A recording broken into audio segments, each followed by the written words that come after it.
This opinion is shit. My boss told me. He'd been a lawyer for 3 years, and the firm assigned me to him for training, to show me, junior counsel, how to be a litigator. I disliked my boss for a number of reasons. He knew no law, and he expressed himself badly in writing. For a litigator, that's like strike 1 and 2 right there, and strike 3 was this. He had no balls. He was actually scared of going to court. I noticed this when he took me to assignment court one day, and when it was his turn to speak, his hands were shaking. He was scared in fucking assignment court, where all you do is set a trial date. What's wrong with what I wrote? I said, not what I asked for, he said, turning away. But when I checked the memo he'd emailed me 2 weeks earlier, I saw that the opinion I wrote was exactly what he asked for. I knew what was up. He was going to delete my dockets for writing the memo and then claim he did it himself, thus leaving quite a bit short of my docketing quota for the month. I knew that he would do this to me because he'd done this before. I knew that my memo would wind up on a partner's desk without my name on it. I knew that for a fact because the firm I worked at was one of the first in the city to have a really good internal network. We were using email for internal communications before the internet became a thing.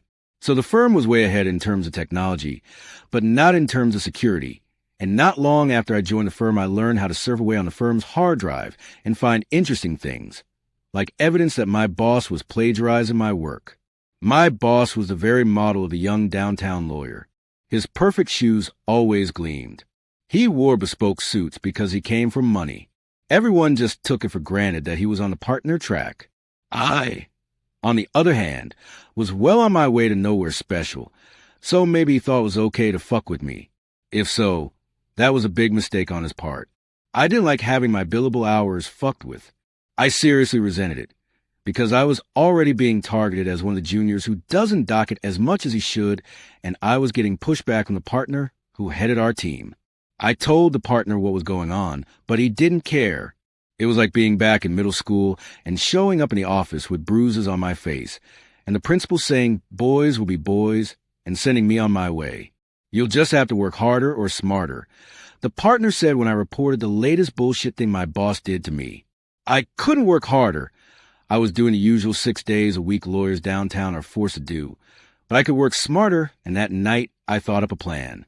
Christmas was coming, and I thought I'd give my boss a little present. It landed on his desk on December 24th, in the form of a memo purporting to be from the partner that my boss reported to. The partner was an old guy and not really on board with emails and computers, so he did everything old school on paper. So when my boss came in on December 24th and saw a memo on his desk from the partner with a legal research assignment, that wasn't unusual. The memo was drafted in the usual form that the partner used because, of course, I had taken great pains to make sure that it looked authentic. My boss walked over to the little cubicles where the juniors worked and gave me the same memo, except his secretary had retyped it. So now the assignment was from him to me, instead of from the partner to my boss. The assignment was difficult, requiring me to do a deep dive into admiralty law, its relationship to common law, combined with constitutional division of powers question. But this is a huge assignment. I whined, and I'm going to be away. Can't you get someone else to do it? Is it really urgent? The memo I had forged to my boss stressed how totally urgent the situation was, but there was no way my boss could double-check with a partner, because the partner left the day before on vacation. That's why I'd waited until December 24th. No can do, my boss said, this is a big deal. Just let HR know. Maybe they'll give you time and a half or something. He turned his back and walked away, thinking he had ruined my holidays. But he was mistaken.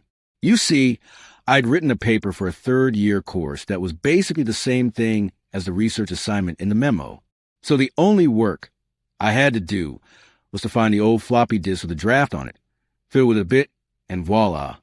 A very detailed and very long memo on an obscure point of admiralty law, with references starting back to Lord Coke's day. So I put the memo together and took my holidays as planned.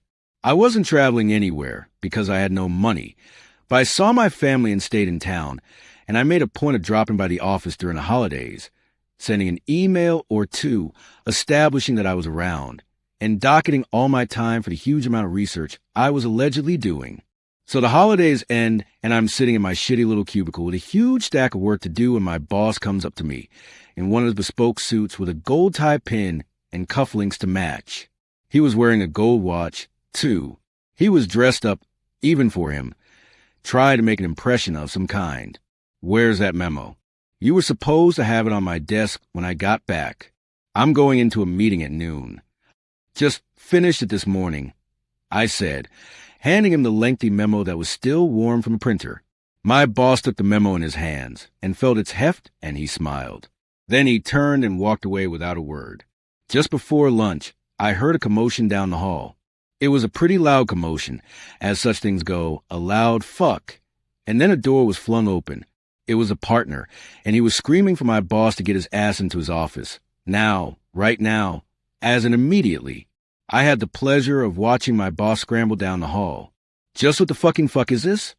The partner said, standing in the doorway to his office, and holding my handiwork at arm's length with his thumb and index finger, as if he were afraid that handling it would soil him.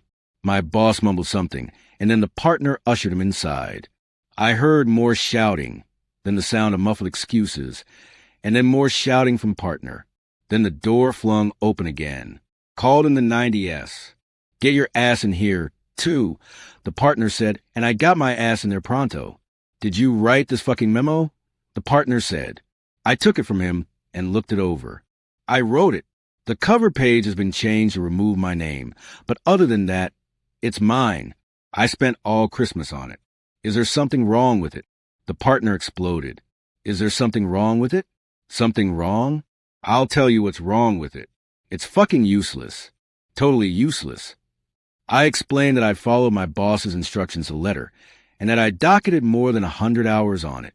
At this, the partner really went nuts, and told me to go back to my desk and fetch him a memo from my boss. I brought it to him, and when he read it, his face went red. He told me I could leave, and I hauled ass out of there. From my little cubicle, I wasn't close enough to hear the full chewing out my boss got, but I heard the details through the grapevine over the next few days about how the partners were seriously pissed that my boss had wasted over 100 hours of a junior's time on a useless task that was obviously a prank. And how had my boss not realized that he was being pranked? Was he an idiot? I wasn't blamed at all, of course. I had been working under my boss's close supervision. My boss didn't get fired, but there were some good outcomes for me. For one thing, the partner told me to send him a copy of any memos I wrote for my boss, and that ended him taking credit for my work. My boss also stopped deleting my dockets for my research. Plus, I got a belated Christmas bonus for having to give up on my alleged vacation to write the stupid memo. I really hated working in that place, but whenever times were tough, I'd think back to the case of the forged memo, and that always brought a smile to my face.